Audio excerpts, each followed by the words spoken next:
নমস্কার। আমরা উপস্থিত হয়েছি শ্রীমৎ স্বামী পরমানন্দ মহারাজজির জীবন ও বাণী সংক্রান্ত আরও একটি নতুন ভিডিও নিয়ে। শ্রীযুক্ত রমেন্দ্রবাবু তার শ্রুতি নামক গ্রন্থে বলছেন, 4 অক্টোবর 1987 সাল, সেই দিন শুভ বিজয়া। তাই শুভ বিজয়ার প্রণাম জানাতে তিনি বনগ্রামে উপস্থিত হলেন। তখন সকাল সবে 7টা। সেই সময়েই বহু ভক্ত কুটিয়ার কাছে সমবেত হয়েছে।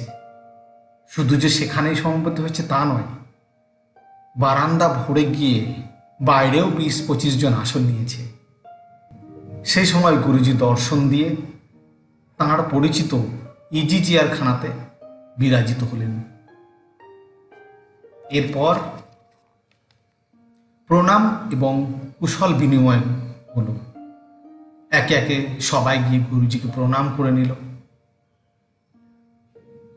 এইবার শ্রীমৎ স্বামী বলতে শুরু করলেন, জ্ঞান ছাড়া মোক্ষ নেই। জানো তো, দেবতাদেরও অহংবোধ রয়েছে।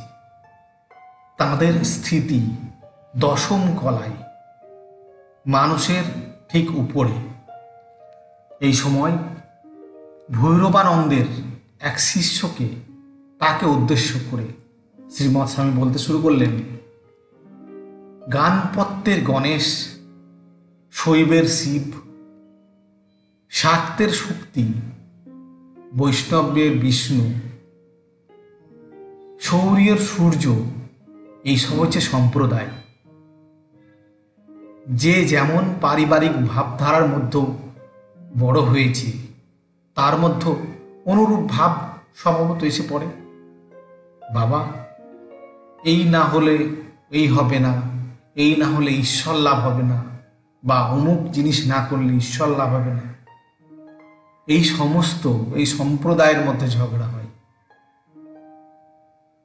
তাদের সম্প্রদায়গত ঝগড়া চলে। তারা বলে এটা না করলে ঈশ্বরকে লাভ করা যাবে না, তারা বলে ওটা না করলে ঈশ্বরকে লাভ করা যাবে না। এই বলে শ্রীমৎ স্বামী থামলেন।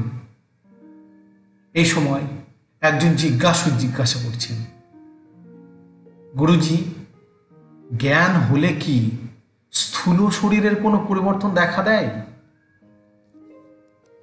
শ্রীমৎ স্বামী বলছেন, না, মানবের দেহ চেতনা যেন যেতেই চায় না।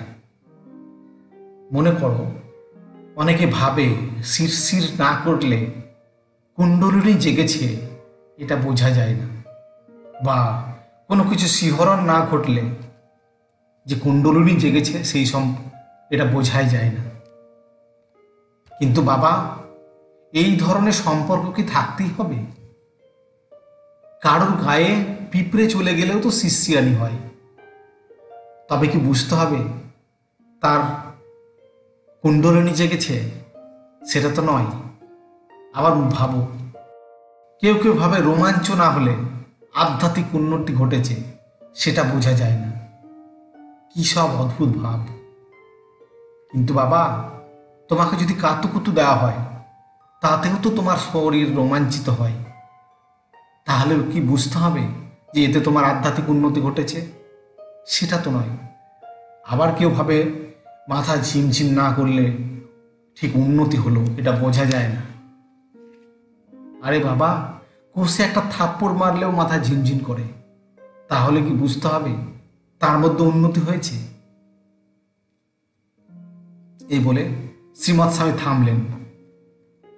এবার শ্রীমৎ স্বামী সামনের বেলগাছটিকে দেখিয়ে বললেন, এইটা যে বেলগাছ, এটা যখন তুমি জানলে, তখন থেকে তোমার আর মনে হবে না এটা আম গাছ। এটা হলো জ্ঞান। এই যে তুমি জানলে, এর ফলে কি তোমার শরীরের কি কোনো পরিবর্তন হলো? সেটা তো নয়, তোমার জাস্ট জ্ঞান হলো। এই সময় দেখা গেল ভৈরবানন্দের শিষ্যটির চোখে মুখে একটা রুক্ষতা রয়েছে, কথাতেও যেন স্বচ্ছন্দ হচ্ছে না। এবার তিনি গুরুজিকে জানালেন তিনি একজন উত্তম গুরুর সন্ধান করছেন, কিন্তু পাচ্ছেন না। শ্রীমৎ স্বামী তাকে বলছেন, বাবা তাকে খুঁজে নাও, তাকে খুঁজে নিতে হবে। তবে কি জানো, ঈশ্বরকে খুঁজলে আলাদা করে আর গুরু খুঁজতে হবে না, গুরু তুমি পেয়েই যাবে। এই সময় আরেকজন দর্শনার্থী জিজ্ঞাসা করছেন, মহারাজ কি করে ভগবানকে পাওয়া যায় বা কি করে ভগবানকে পাওয়া যাবে? শ্রীমৎ স্বামী বলছেন, ধ্যানের দ্বারা, জ্ঞানের দ্বারা ও প্রেমের দ্বারা ঈশ্বরকে পাওয়া যায়। যোগী ধ্যানের দ্বারা, জ্ঞানী বিচারের দ্বারা এবং যে ভক্ত সে প্রেমের দ্বারা তাকে পেয়ে থাকে। এই সময়ে একজন তরুণী বধূ তিনি বললেন, মহারাজ, এবার তিনি তার স্বামীর দিকে দেখিয়ে তার স্বামীর দিকে লক্ষ্য করে বললেন, ওর বাবা মা আমার সাথে কথা কয় না, কেমন লাগে বলুন তো? সে তারা কথা বলতে চায় না। এবার শ্রীমৎ স্বামী বলছেন, এই দেখো, সেই দিন একজন এসে আমায় বলল, বাবা বাড়িতে শুধু কথা আর কথা, একটু যে জপ তপ করব তার কোনো উপায় নেই, সারাক্ষণ কথা। এটা যদি একটু থামিয়ে দাও, এই কথাটা একটু থামিয়ে দাও। আর তুমি দুঃখ করছো ওরা কথা বলে না বলে। কথা বন্ধ তো ভালো, সাধুরা চাই মৌন মুখর হতে। জানো তো, তারা শান্ত মৌন হতে চায়।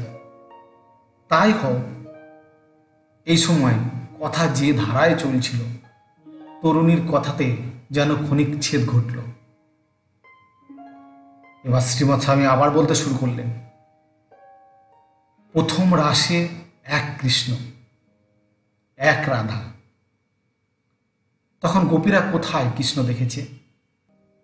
পরে সব গোপী কৃষ্ণ দেখল। এটা কি করে সম্ভব? কিন্তু এটা হয়েছে। বড় বড় বৈষ্ণব এখানে উল্টে যায়।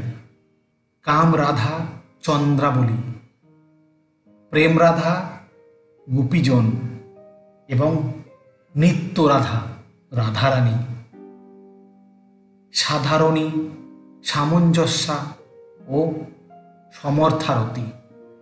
এই বলে শ্রীমৎ স্বামী পরমানন্দ মহারাজ থামলেন। আমরা ভিডিওটি আজকের মতো এখানে শেষ করছি। যদি ভিডিওটি ভালো লেগে থাকে বা আলোচনা ভালো লেগে থাকে, অবশ্যই ভিডিওটি লাইক করুন এবং সকলকে শেয়ার করুন। এবং এখনও যদি চ্যানেলে সাবস্ক্রাইব না করে থাকেন, অবশ্যই আমার চ্যানেলটি সাবস্ক্রাইব করুন এবং পাশে থাকা বেল আইকনটি ক্লিক করুন। সেই সঙ্গে আপনাদের কোনো গুরুত্বপূর্ণ মতামত থেকে থাকলে অবশ্যই কমেন্টস করে জানান। ধন্যবাদ।